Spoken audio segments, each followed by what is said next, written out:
સિહોરની જ્ઞાનમંદિર modern school ખાતે રમતોત્સવનું આયોજન કરવામાં આવ્યું.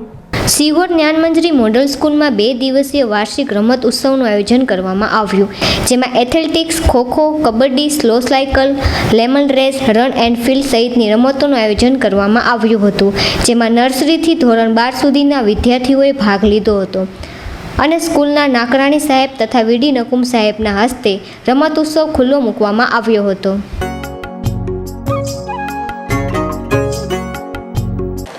A mesmerizing dance performance by the girls of 5th to 8th. किनारे बैठा हर कोई गोताखोर नहीं होता. आत्मविश्वास और जुनून को इस कदर बढ़ाना होगा, खुद को किसी खेल का दमदार खिलाड़ी बनाना होगा. રમત ગમત એ જીવનનો એટલો અગત્યનો ભાગ છે સ્પોર્ટ્સ,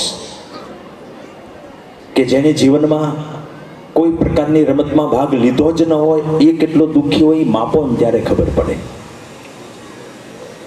આપણે બધા ક્લાસમાં ગણિત, વિજ્ઞાન, ભાષા વગેરે તો ભણાવતા હોઈએ, પણ જીવનના જે કૌશલ્ય છે, સોફ્ટ સ્કિલ, એ બધું સ્પોર્ટ્સમાંથી ખબર વગર લોકોમાં આવી જતું હોય છે. જેમ કે નિષ્ફળતા પચાવવી, જીત પચાવવી, સ્ટ્રેટેજી બનાવવી, પોતાનો વારો આવે ત્યાં સુધીની ધીરજ રાખવી, બીજાની જીતને તે પચાવવી. જીવનમાં આ બધા પ્રશ્નો છે, એને શીખવા માટેના કોઈ સબ્જેક્ટ નથી હોતા, એ સ્પોર્ટ્સમાંથી આડકતરી રીતે મળી રહે. એક રીત છે ડાન્સ.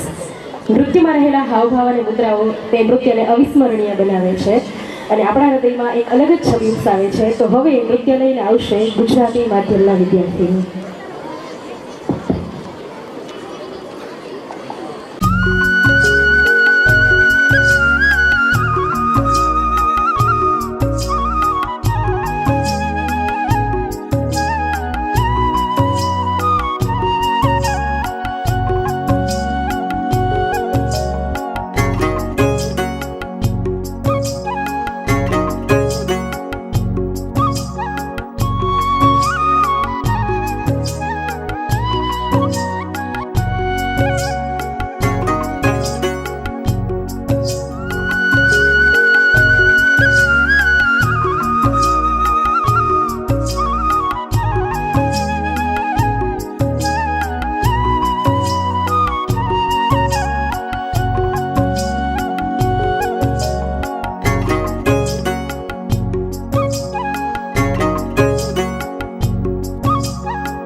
આપણા જીવન ઘડતરમાં રમતનું ખૂબ જ મહત્વ છે.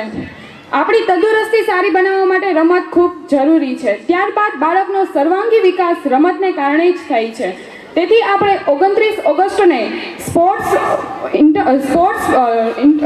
નેશનલ સ્પોર્ટ્સ ડે તરીકે ઉજવીએ છીએ, એટલે કે રાષ્ટ્રીય ખેલ દિવસ તરીકે ઉજવીએ છીએ. વર્તમાન સમયમાં નવી શિક્ષણ નીતિમાં પણ રમતોત્સવને વધારે મહત્વ આપે છે. મોદીજીની વિચારધારણા હતી કે શિક્ષણ તો ખરું જ, પણ સાથે સાથે રમતગમત પણ ખરું. અમારી કોલેજમાં શિક્ષણને જેટલું મહત્વ આપવામાં આવે છે, એટલું જ મહત્વ રમતગમતને પણ આપવામાં આવે છે. અમે દરરોજ સવારે 2 કલાક અમારી ગેમ્સની પ્રેક્ટિસ કરીએ છીએ.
We swear that we swear that we will take part we will take part in the inter-school sports in the inter-school sports and games competition and games competition res- which govern them with the desire to participate and with the desire to participate. in the true spirit of sportsmanship. Now, we'll begin with the events. So, the annual sports meet 2024 is going to begin soon.